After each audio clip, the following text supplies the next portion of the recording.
Hi விவாஸ் அனைவருக்கும் வணக்கம். இன்றைக்கி குயிக்காக ஒரு கார சட்னி சூப்பராக எம்மியாக பண்ணிடலாம். அதுக்கு பாருங்க, வரமிளகா ஒரு 12 எடுத்திருக்கேன், சின்ன வெங்காயம் கொஞ்சம் எடுத்திருக்கேன், பூண்டு எடுத்திருக்கேன், கொஞ்சோண்டு புளி எடுத்திருக்கேன், அதுக்கப்புறம் 3 தக்காளி. இந்த தக்காளி அதுக்கப்புறம் மிக்சியில் வந்து நான் உப்பு பெருங்காயம் போட்டு வச்சுருக்கேன். இதெல்லாம் சேர்த்து பச்சையாகவே அரைச்சி தாளிச்சா சூப்பரான கார சட்னி ரெடி.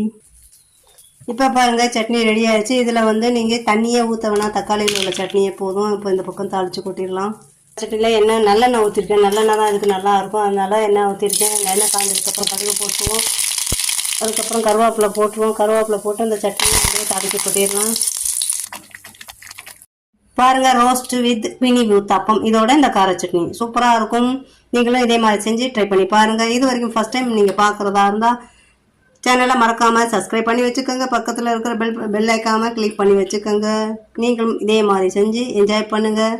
அப்போ தான் நாங்கள் போகிற ஒவ்வொரு வீடியோவும் உங்களுக்கு நோட்டிஃபிகேஷனாக வரும்.